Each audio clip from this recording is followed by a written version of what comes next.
अस्सलाम वालेकुम। मेरा नाम डॉक्टर मोहम्मद उमर है और जैसा कि मैंने आपको पिछली वीडियो में बताया था कि अगर आपको काफ मसल पेन हो या फिर लोअर लेग पेन हो, जिसको हम पिंडली बोलते हैं, इसमें दर्द हो तो आपके कौन-कौन से रीज़न्स हो सकते हैं।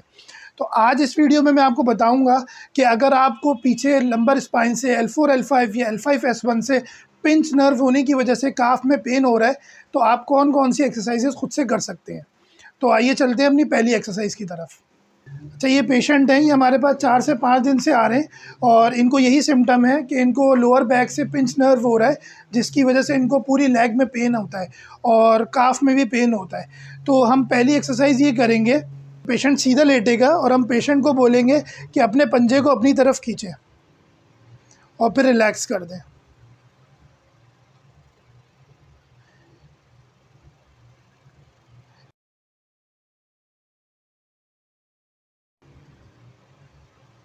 ये पेशेंट खुद से भी कर सकता है और अगर पेशेंट को पेन ज़्यादा है तो आप जो है अपने हाथ से भी उसको कर सकते हैं।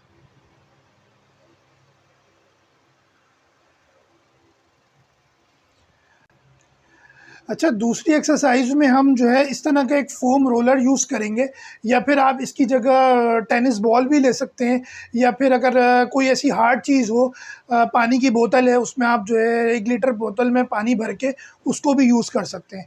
तो अगर आप किसी थेरेपी सेंटर में जाएँगे तो फिर आपको फ़ोम मिलेगा, अगर आप घर पे कर रहे हैं तो आप टेनिस बॉल से या वाटर बॉटल से भी कर सकते हैं।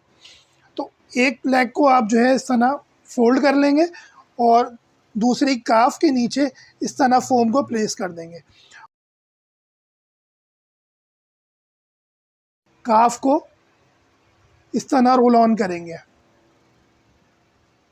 इससे क्या होगा कि काफ मसल्स की मोबिलाइजेशन हो रही है, यानी कि जो स्टिफनेस है, जो टाइटनेस है काफ मसल में, वो रिलीज़ हो जाएगी।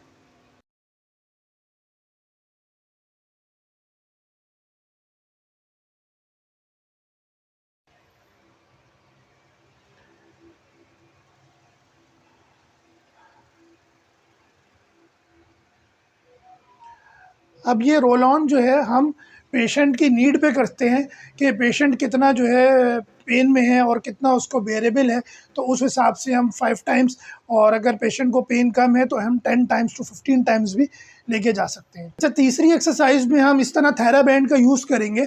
ये कलर वाइज आते हैं इनकी स्ट्रेचेस के हिसाब से। अगर आपके पास घर में थेराबैंड नहीं है तो आप किसी दुपट्टे का या फिर कोई ऐसे कपड़े का इस्तेमाल कर सकते हैं जो कि लेग्स पे पूरा होके हाथ पे आ जाए। तो इसको हम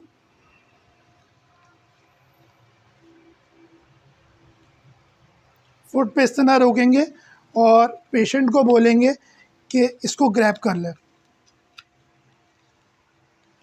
और फिर पेशेंट को टांग उठाने का बोलेंगे। अब ये अगर एक्यूट में है तो पेशेंट जो है ज़्यादा नहीं उठा पाएगा, क्योंकि हम इनको 4-5 दिन से सेशन कर रहे हैं तो इनका पेन की शिद्दत जो है अब कम है।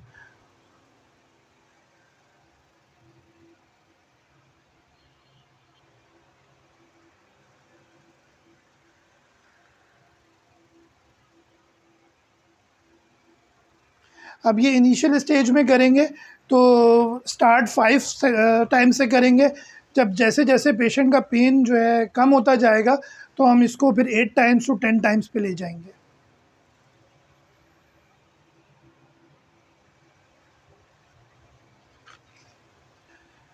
अब चौथी एक्सरसाइज में हम पेशेंट्स की दोनों लेग्स को फ़ोल्ड करेंगे और पेशेंट को कहेंगे कि अपनी सेंटर से कमर को उठाएँ।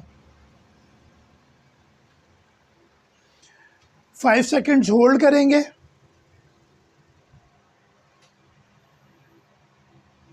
और फिर बैक को नीचे इजीली रख लेंगे।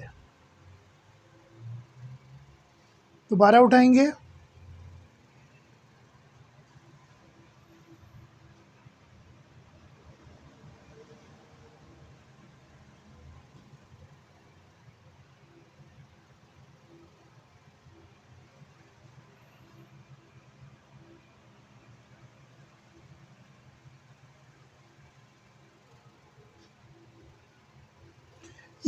अच्छा ये एक्सरसाइज भी आपने इनिशियल स्टेज में 3 टू 5 टाइम्स करनी है और जैसे-जैसे आपका पेन कम होता जाए तो आप इसको 8 टू 10 टाइम्स पे भी कर सकते हैं।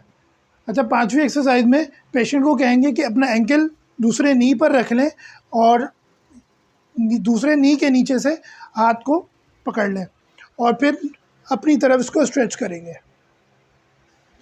3 to 5 सेकेंड होल्ड करेंगे, उसके बाद रिलैक्स करेंगे।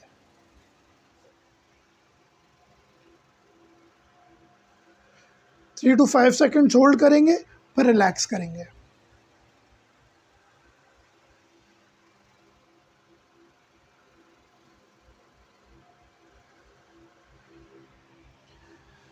अच्छा, आपको मशवरा दूंगा कि ये वाली एक्सरसाइज आप खुद से ना करें, क्योंकि ये एक्सरसाइज आपको थेरेपिस्ट ही कराएगा, क्योंकि इसमें पोजीशन का ठीक होना बहुत ज़्यादा ज़रूरी है। क्योंकि अगर आपकी पोजीशन ठीक नहीं होगी और आपका स्ट्रेच गलत आ गया तो आपको बैक पेन एग्रीवेट भी हो सकता है। तो ये थी कुछ एक्सरसाइजेस काफ पेन के लिए, जो कि अगर आपको लोअर बैक से पिंच नर्व हो रहा है तो आप डेली करके अपने काफ पेन को ठीक कर सकते हैं। नेक्स्ट वीडियो में इंशाल्लाह मैं आपको बताऊंगा कि आपको अगर स्ट्रेन पेन है या क्रैम्प्स पेन है काफ में, तो उसके लिए आप कौन कौन सी एक्सरसाइज करेंगे। Thank you so much. अल्लाह हाफ़िज़।